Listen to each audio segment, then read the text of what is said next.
I will never, ever, ever trust the word of a politician. I'm just putting it out there. And I'm a political journalist. That's what I do for a living, and I trust nothing. I heard a voice note there saying that it might be time for Julius Malema to go into farming.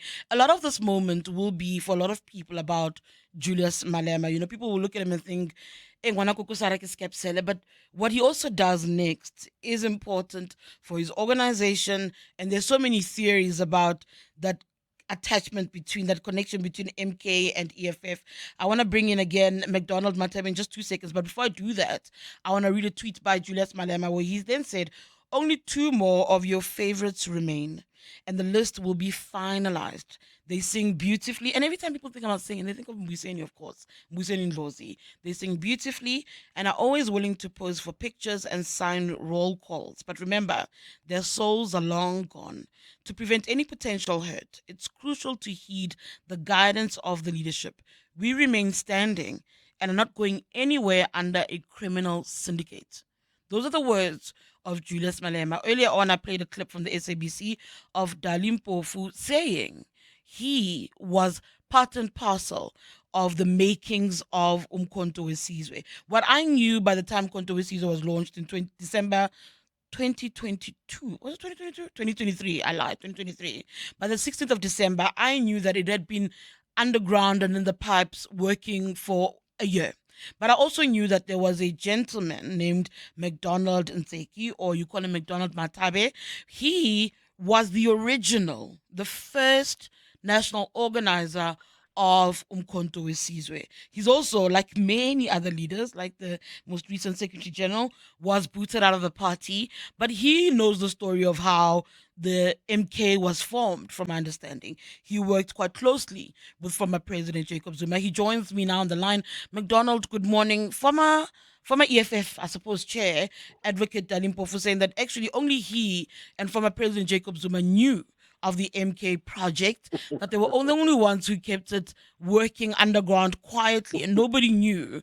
You have a different understanding of what led to the formation of MK?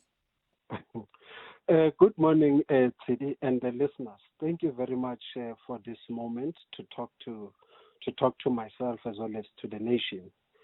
Look, Senior Councillor Advocate Mpofu is lying. He knows very well. In fact, President Zuma never wanted him to be involved. He wanted him to remain as a lawyer. I had my one-on-one with President Zuma as we're preparing this whole thing about MK Part. I said to him, we don't have the money and we don't have anyone else that is advising us legally. At some point, we would need to bring in Mpofu. And because at this point in time, we are busy mobilizing and galvanizing people around the country, let's also build the legal team that will also, assist us with some of the formalities in terms of administration, paperwork for the organization, and bearing in mind that we are coming with a name that we know very well that is associated with the ANC, and the ANC is going to come very hard onto us.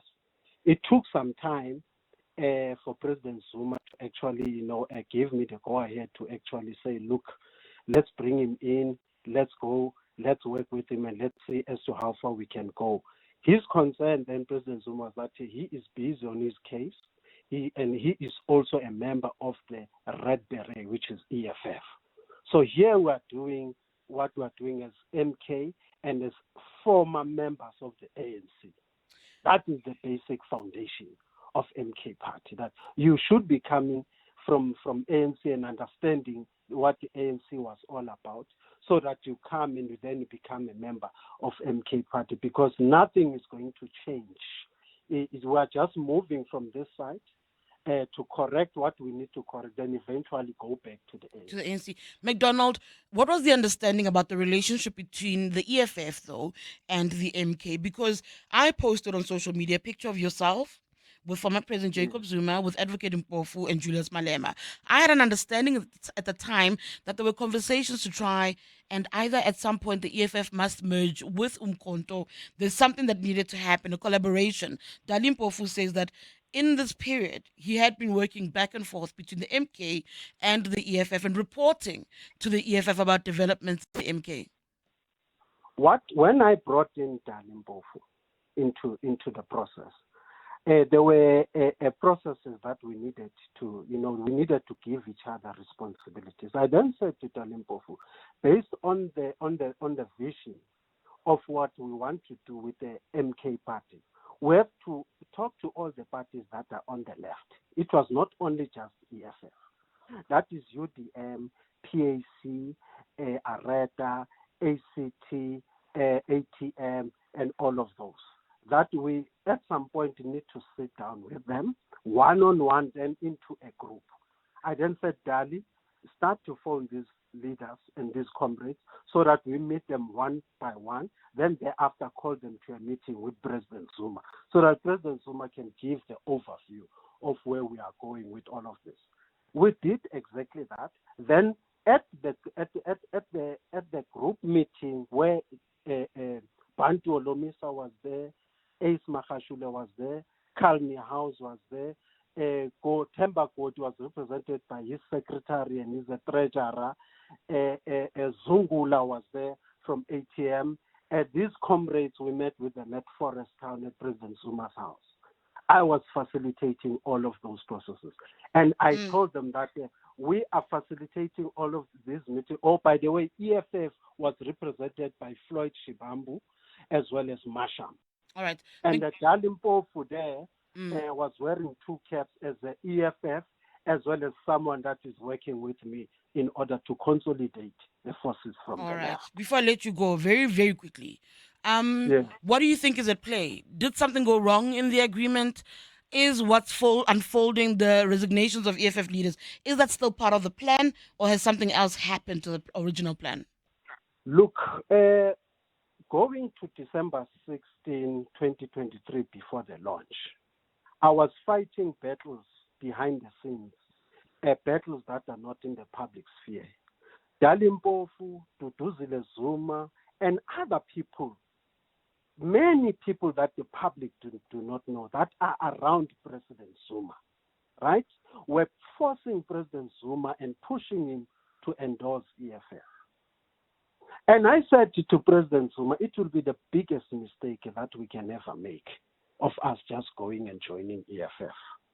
And especially on the aspect that the people are looking for a solution. If people wanted EFF, they would have voted for EFF. They would have followed in numbers. People are not doing that. There is no way that we can do that. You can announce that you are going to be joining EFF. Let's go with the route that we've agreed on with the traditional leaders, with the church leaders and other members of our society that are with us, that we are going with MK Party and that we are going to launch MK Party on the 16th of December. All right. I'm gonna drop it and leave it there for now though, McDonald. Thank you for coming on. That's McDonald Mathabe, who is the first national organizer of the MK Party, explaining his role, that intersection between MK and EFF, and the role of Advocate Mpofu. Of course, news this morning is Mpofu is the latest high-profile leader of the EFF who have abandoned ship, joining, of course, the MK Party.